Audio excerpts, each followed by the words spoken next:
यदि तुम्हारे पिताजी तुमको डांटते हैं, ये सौभाग्य है। गुरु तुम्हारा डांटता है तो किस्मत है। और डांटने वाला उसी को डांटता है जिसको सबसे ज्यादा मानता है।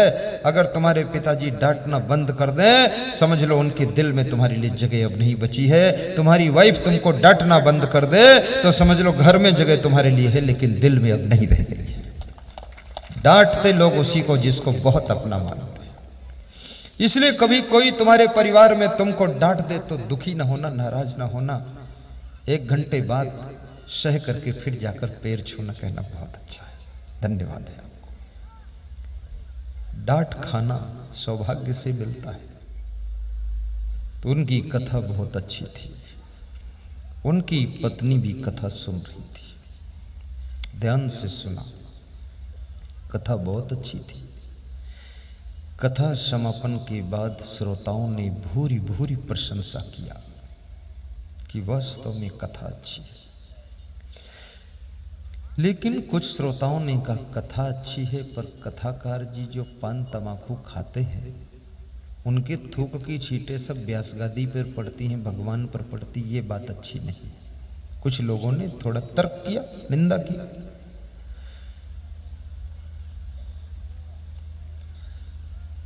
पत्नी कभी नहीं चाहती है कि मेरे पति की निंदा हो। कथाकार की पत्नी को दुख लगा और वो घर गई। थोड़ा उदास होकर बैठ गई। जब कथाकार शाम को घर पहुंचे तो पूछा, उदास क्यों हो? कोई पति अपनी पत्नी के उदास चेहरे को देखना नहीं चाहता है, और कोई प्रेमी अपने प्रेमी को उदास और निराश के रूप में देखना नहीं चाहता है।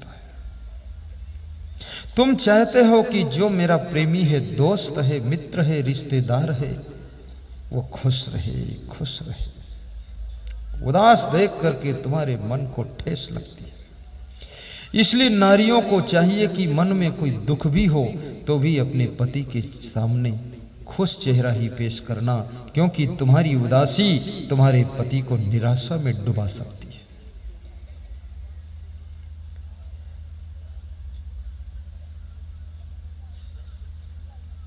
कथाकार ने पूछा, उदास क्यों? बोले, आज मैं कथा सुनने गई थी आपकी। बोले, तो बताया क्यों नहीं? मैं थोड़ा संभल कर बोलता, कुछ गलती हुई क्या?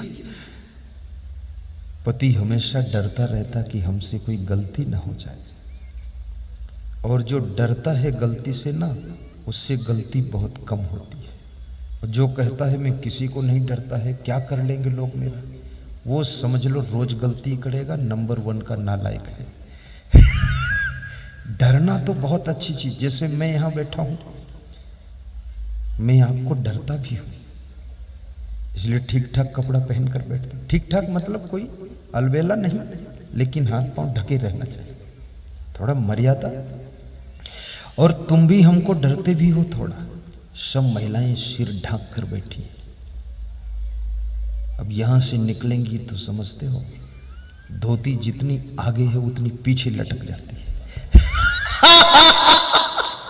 बहुत बड़ी बात। लेकिन उनको डर लगता है गुरुजी को कहीं खराब ना लग जाए भाई। अब गुरुजी के पास आए, आपका सिर सदैव ऊंचा रहे, ये मेरी व्यास गादी आपको आशीर्वाद दे रही है, सदैव ऊंचा रहे। संसार में गिरे हुए लोगों को तुम उठा सको, खतरे में फंसे हुए लोगों को बचा सको, भूखे लोगों को कुछ खिला सको, ठंडी से कपते हुए लोगों को थोड़ा चादर गर्म ओढ़ा सको, भटकते हुए लोगों को रास्ता बता सको, दुखी लोगों के आंसू पोंछ सको। ऐसी सामर्थ्य तुम में पैदा हो जाए, तुम इस योग्य बनो कि किसी के सामने तुमको हाथ फैलाना ना पड़े। तुम्हारा हाथ जब फैले तो देने के लिए फैले, लेने के लिए कभी फैले। दाता बनकर जियो। वह शहर शहर नहीं जिसमें गंदगी साफ करने के लिए नाली ना हो, और वह मकान मकान नहीं जिसमें अतिथि के लिए कमरा खाली ना हो,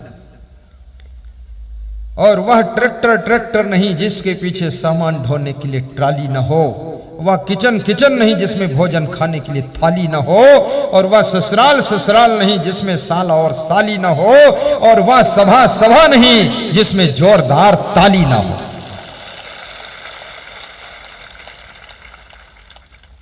इस बार बूढ़े लोगों ने भी ताली बजाई है, उनको भी साला साली की याद आ गई। 80 साल का बूढ़ा व्यक्ति खाट पर पड़ा हो, उठ ना पाता हो, उसको कोई सूचना दे दे कि चांद खेड़ी वाली तुम्हारी साली आई है, खट से उठकर खड़ा हो जाता और पूछता किधर है भाई, देख ले। ये साला साली में आकर्षण होता है। ये जीजा शब्द भी बड़ा महत्वपूर्ण है। कोई आपको जीजा बोल दे तो क्या बात है, लार टपक जाती है जीजा। और फिर ससुराल क्या पूछना, सब हाथ पांव ठंडे हो जाते हैं। इसलिए बहुत से लोग ससुराल में बड़े राउंड मारते रहते हैं। एक टांग ससुराल में रहती, दूसरी टांग अपने घर में रहती है। पर मैं निवेदन करूंगा, ज्यादा ससुराल जाना मत, थोड़ा कम जाना। ससुराल में कोई ना हो, केवल आपकी पत्नी ही उनकी बेटी हो, तो फिर अपने सास ससुर को माँ बाप की तरह समझकर सेवा करना, जाना पड़ेगा आपको। लेकिन साला साली बहुत हो, थोड़ा कम जाना। क्योंकि 2 दिन ससुराल में रहो तो साला साली क्या कहते हैं, जीजा जी जीजा जी जीजा जी। और 3 दिन रुको तो मन मन में कहते हैं, जीजा जी घर जा जी घर जा जी। और 4-5 दिन रुको तो साला साली क्या बोलते ना, जीजा जी घर जा जी, ना जा जी, कहीं जा जी, मर जा जी, पर यहां से जा जी।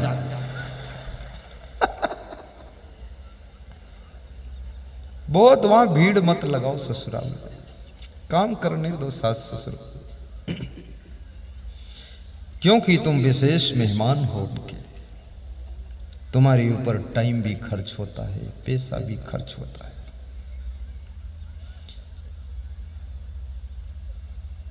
प्रेम घटै नित ही कुछ मांगत, मान घटै नित पर घर जाए।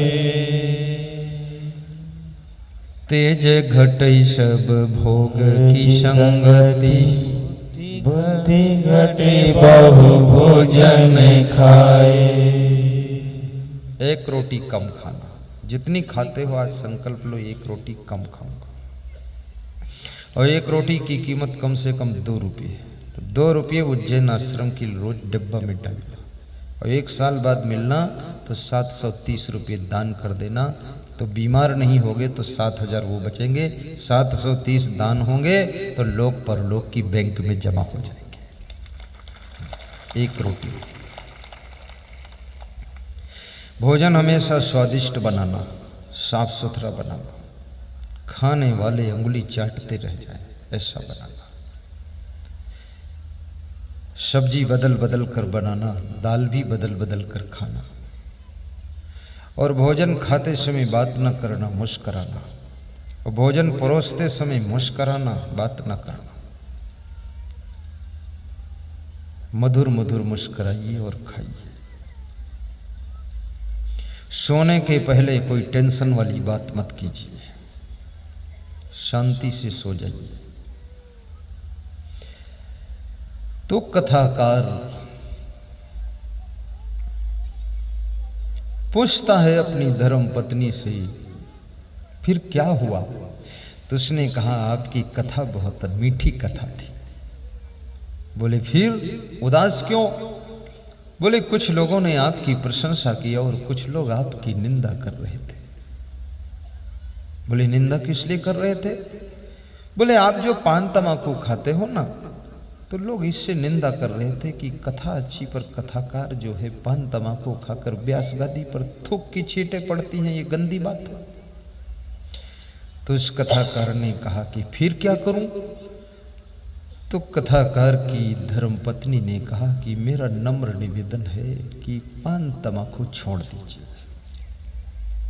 तो कथाकार ने कहा कि हम तुमको छोड़ सकते हैं लेकिन पान तंबाकू नहीं छोड़ सकते।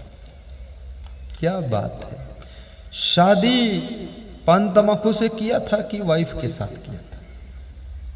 ये कितने फेरे घूमे हो तुम पान तंबाकू को, छोड़ नहीं सकते, इतने लाचार हो गए। अरे यदि पत्नी से सच्चा प्रेम है वो कह दे कि दारू छोड़ दो तो उसी दिन दारू का गिलास फेंक देना, और बेटा कह दे पिताजी बीड़ी छोड़ दो, बीड़ी का बंडल तोड़कर फेंक देना, और बेटी कह दे पिताजी तंबाकू छोड़ दो, उसी दिन छोड़ देना।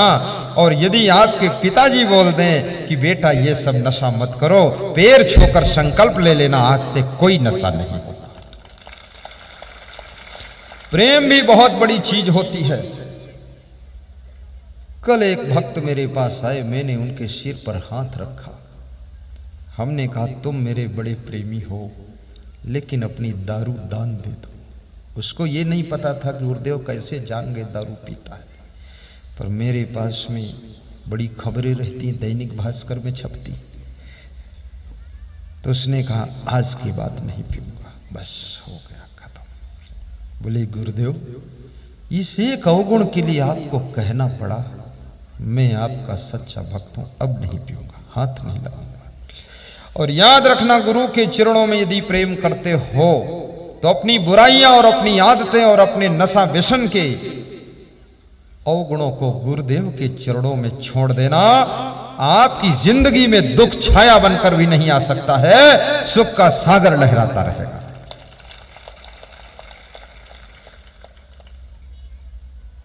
भाइयों और बहनों, कथाकार बड़ा होशियार था।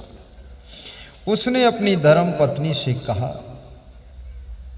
कि पान तंबाकू न छोड़ूं और लोग मेरी निंदा करना बंद कर दें तो कोई तुम्हें परेशानी?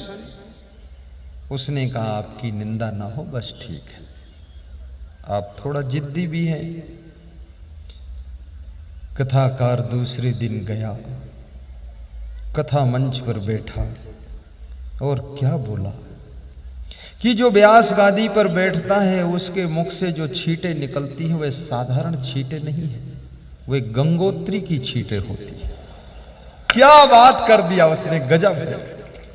कहां से कहां फिट कर दिया जाकर। और ये छींटे जिसके ऊपर पड़ जाए, कितना पाप किया हो तो भी तर जाता है। तो भोली भाली जनता के लोग, बहुत लोग पड़ोस में पहुंचे, महाराज थोड़ी छींटे हमारे ऊपर भी डालो। अब वो कथाकार ने बात फिट कर दी, लेकिन याद रखना कोई न कोई तो बुद्धिमान होता ही है।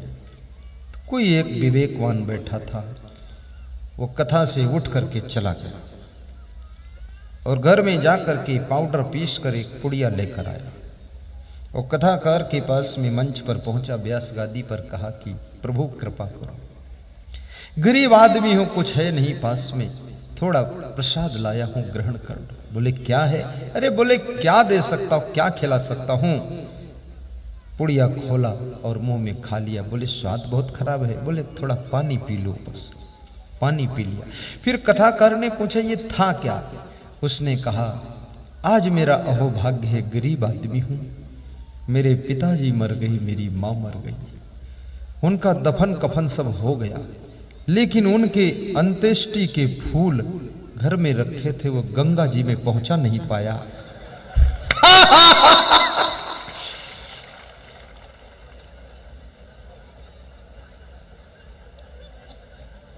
और जब मैंने सुना कि कथाकार के श्रीमुख से गंगोत्री निकल रही है, तो मैंने सोचा इससे अच्छा मौका और कहां मिल सकता है। तो उनकी हड्डियों का चूर्ण पीस के आपको खिला दिया। अब अंदर उतर गया, अब चिंता की बात नहीं।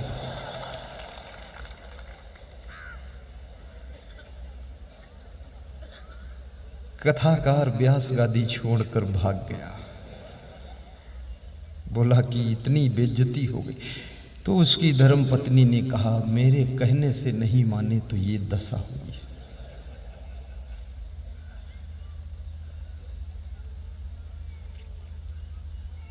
तो मेरे कहने का तात्पर्य जो प्रवचनकार है, कथाकार, कलाकार, काव्यकार, गीतकार, गद्यकार, पद्यकार, साहित्यकार, सलाहकार, पत्रकार, चित्रकार, ये जिनके नाम में कार कार लगा हुआ है, सबसे पहली बात इनको अहंकार नहीं होना चाहिए। प्रवचनकार के जीवन का आकार यदि सुंदर है, पूरे संसार के आकार को सुंदर बनाने की उसमें सामर्थ्य होती है। और याद रखना भाइयों बहनों, कविता लिखो तो ऐसी लिखो कि तुम्हारा काव्य पढ़ करके लोगों की जिंदगी ही काव्य बन जाए। साहित्य लिखो तो ऐसा लिखो जिसको पढ़ करके लोगों के संस्कार शुद्ध हो जाए। ये उल्टे पलटे साहित्य मत लिखो, गंदी कविताएं मत लिखो। और प्रवचन करो तो ऐसा करो कि लोगों के घर घर के दुख समस्याएं हल हो जाए। जितना भी भागवत कथा है, राम कथा, कृष्ण कथा, शिव कथा, कोई कथा, सभी कथा का अर्थ एक ही है। सुखद सत्संग कथा हो या कोई कथा हो, कथा का एक ही निशाना होता है कि जन जन के दिल में बैठी हुई व्यथा को निकाल कर बाहर करना। ये कथा का काम है। इसलिए जो मेरी कथा है ये मिक्स कथा रहती है।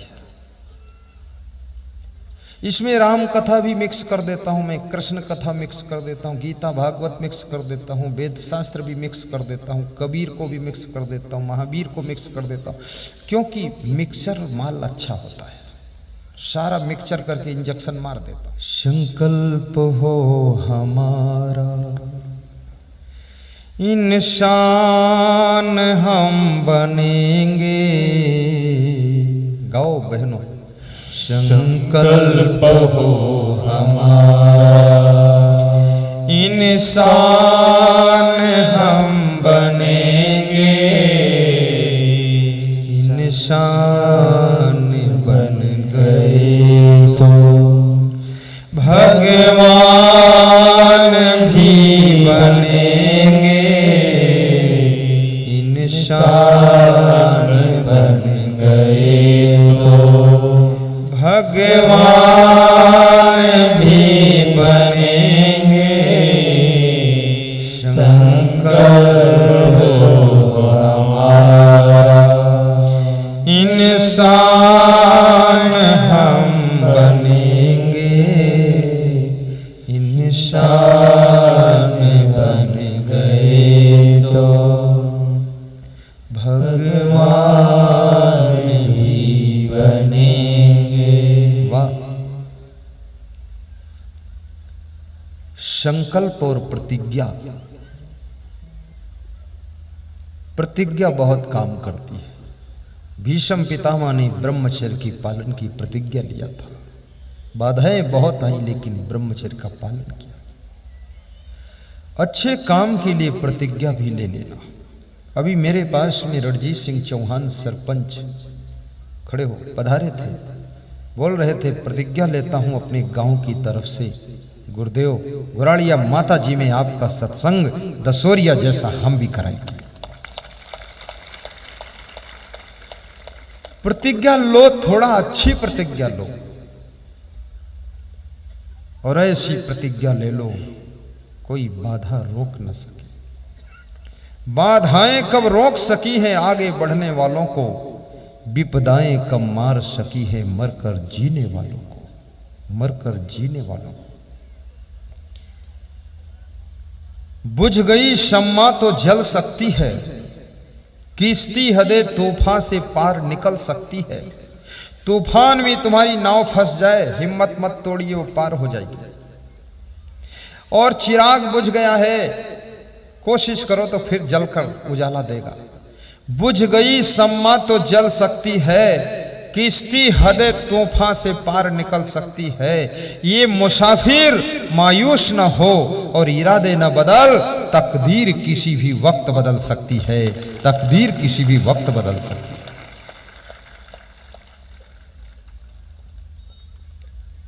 किसी फील्ड में काम करो लेकिन धैर्य को टूटने न दो। और सबसे अधिक धैर्य की जरूरत होती है गृहस्थाश्रम में, क्योंकि गृहस्थाश्रम नाना जंजालों का आश्रम है। इसमें एक संकट नहीं,